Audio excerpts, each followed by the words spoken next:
আপনারাই ভালো জানেন যে চলচ্চিত্রে এখন মানুষের কাজ কম, চলচ্চিত্র কম হচ্ছে।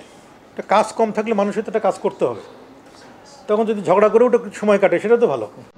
এবং আপনার একটা গান আছে খুবই বেশি জনপ্রিয় প্রবাসীদের কাছে, চিঠি লিখেছে বউ আমার ভাঙা ভাঙা হাতে। চিঠি লিখেছে বউ আমার ভাঙা হাতে।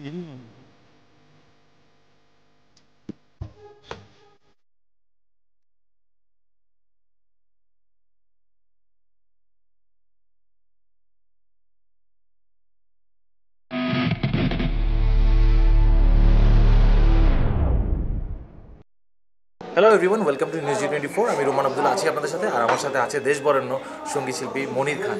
ভাইয়া কেমন আছেন? খুব ভালো আছে। আপনাকে দেখে আমার খুবই ভালো লাগছে, আর খুবই ভালো লাগছে একটা ব্যাপার দেখে যে একটা অ্যালবাম লঞ্চিং প্রকাশনা এসেছি অনেক দিন পরে। সো বাংলাদেশে তো এখন আসলে যে কথাটা চলছে খুব বেশি, রুচির দুর্ভিক্ষ। এই রুচির দুর্ভিক্ষে আসলে সুস্থ সুন্দর শুদ্ধ গান আসলে আমরা করবো, এই সাহসটা যতটুকু চ্যালেঞ্জিং। মানে গান তো এখন সবাই করতে পারছে, সবাই উল্টাপাল্টা যা ইচ্ছে তাই করছে, ভাইরাল হচ্ছে। তো এই সময়ে একটা অ্যালবাম, 10টা গানের একটা অ্যালবাম, এই মানে সাহসিকতাটা আপনি নিয়েছেন, এটা কতটুকু চ্যালেঞ্জিং ছিল আপনার আমি জন্য? বরাবরই চেষ্টা করি ভালো কাজ করার। এটা সাহসের কিছু নয়, এটা আমার দায়িত্ব, এটা আমার নৈতিক দায়িত্ব। আমি গানের মানুষ, গান ছাড়া যেহেতু অন্য কোনো নেশা পেশা কোনো কিছু আমার নাই, এই গানের মধ্যেই চলাফেরা, গানের মধ্যেই বেঁচে থাকা, তো সেক্ষেত্রে এটা আমাকেই করতে হবে। কিন্তু এখন বর্তমান সময় 10টি গান একসাথে করার জন্য যে ব্যবস্থাপনা দরকার, সেটি একটা কঠিন সময়। তা সেটিও আল্লাহর রকমে আমি করতে পেরেছি সকলের সহযোগিতায়। মনে করেন যে ইচ্ছা থাকলে উপায় হয়, এই বিষয়টি আমি আবারও প্রমাণ পেয়েছি। ভালো কাজ করার সুযোগ, ভালো কাজ করার ইচ্ছা, এটি যথেষ্ট এখনও পর্যন্ত। কারণ ভালো কাজ করার জন্য আপনি কোথাও বেঁধে থাকবেন না, যেমন আমি অ্যালবামটি করার সময় বেঁধে থাকি নাই। হ্যাঁ, আপনার কাছে কি মনে হয় যে 10টা গান যে করলেন, এটার ব্যবসায়ী জায়গাটা, আপনি যখন গান করতেন, এত হাজার হাজার গান আপনার প্লেব্যাক বা মানে অডিও অ্যালবাম, সেইখানে যে ব্যবসায়িক জায়গাটা ছিল, এখন কি সেই ব্যবসায়িক জায়গাটা আছে? ব্যবসায়ী জায়গাটা এখন নাই, ব্যবসার জায়গাটা এখন নাই, কিন্তু বেঁচে থাকার জায়গা আছে। বহু গান করেছি, বহু গান শ্রোতাপ্রিয় হয়েছে। এখন যদি আমি গানের মানুষ গান না করি, আমি করবোটা কি? আর বেঁচে থাকার জায়গাটা কোথায়? জীবনের অর্ধেক সময় পার হয়ে গেছে, এখন নতুন করে কোনো জায়গায় শুরু করলে সেটা তো আমি আর আমার পক্ষে সম্ভব নয় যুদ্ধ করে নিজেকে দাঁড় করানো। তো যেহেতু এখানে আছি, সেখানে লাভ লসের হিসাব না করে নিজেকে বাঁচিয়ে রাখার স্বার্থেই গান করা। আচ্ছা, হ্যাঁ, আরেকটা প্রশ্ন ছিল যে দেশে যেমন আপনার জনপ্রিয়তা রয়েছে, প্রবাসী যারা আছে আমাদের দেশীয়, তাদের ভিতরে আপনার জনপ্রিয়তা অনেক। আমি অনেক প্রবাসীদের সাথে কথা বলি, আপনার গান তারা শুনে কাঁদে রীতিমতো। সো আপনার তো ডেফিনেটলি সেই অভিজ্ঞতা হয়েছে বাইরে শো করার সময়। সো একটু যদি দেশের বাইরের যারা আছে প্রবাসী, তাদের নিয়ে আপনার কি প্ল্যান আছে, বা তাদের আমি নিয়ে যদি একটা গল্প শেয়ার আপনি করতে দেখবেন প্রথম অ্যালবাম থেকে আমি প্রবাসীদের নিয়ে একটা করে গান করি, এবং অ্যালবামের বাইরেও প্রবাসীদের নিয়ে গান করি। কারণ যারা থাকে তারা কারা? বাংলাদেশের মানুষই তো। আপন জন, আত্মীয় স্বজন, স্ত্রী সন্তান, মা বোন ভাই বন্ধু সবাইকে ফেলে রেখে চলে যাচ্ছে। তাদের ভিতরে যে ক্রন্দন, যে হাহাকার, যে কষ্ট, সেই কষ্টটা উপলব্ধি করাটাই হলো মূল জায়গা। যেমন এই কষ্টটা উপলব্ধি করে যেমন একজন গীতিকবি, যেমন বিশেষ করে মিল্টন ভাই, উনি চমৎকার করে লিখেন প্রবাসীদের নিয়ে।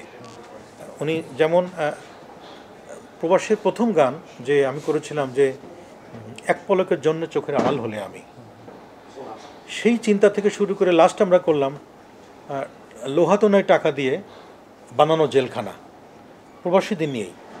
যে এই টাকা ইনকাম করার জন্য যে আমি প্রবাসে থাকা মানে জেলখানায় থাকছি, এই লু হওয়া গরমের মধ্যেও মানুষ জীবন যুদ্ধ করে টাকা ইনকাম করে মা বাবা বান্ধব স্ত্রীকে তারা ভালো রাখার জন্য চেষ্টা করছে। সেই উপলব্ধি শক্তি থেকে মিল্টন ভাই যে গানগুলো লেখেন, সেগুলো আমি গাইবার চেষ্টা করি, এবং তার লেখার মধ্যে যে আকুতি, লেখার মধ্যে যে যন্ত্রণাটুকু থাকে, সেটা অটোমেটিক আমি গাইতে গেলে আমার ভিতরে চোখে পানি আসে। যার কারণেই তাদের সাথে আমি একাত্ম হয়ে যাই, তাদের কষ্টটা আমি বুঝি। এবং আপনার একটা গান আছে খুবই বেশি জনপ্রিয় প্রবাসীদের কাছে, চিঠি লিখেছে বউ আমার ভাঙা ভাঙা হাতে।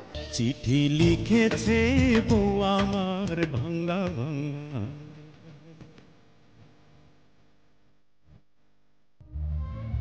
চিঠি লিখেছে বউ আমার।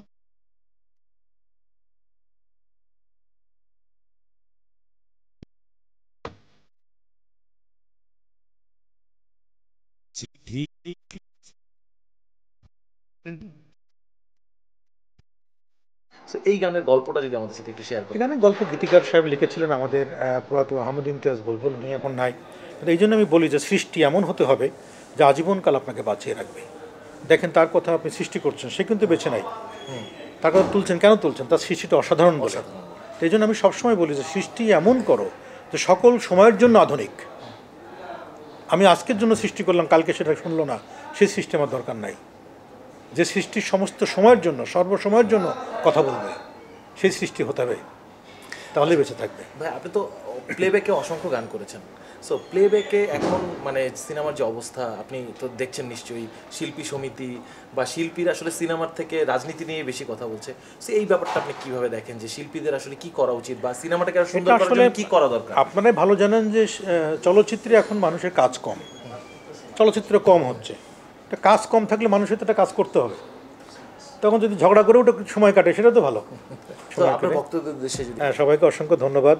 Monir Khan official YouTube channel এবং MK মিউজিক 24, এই দুটি চ্যানেলই আমার। এই দুটি চ্যানেলেই আপনারা ঈদ উপলক্ষে কমপক্ষে 4টি গান পেয়ে যাবেন নতুন অ্যালবামের।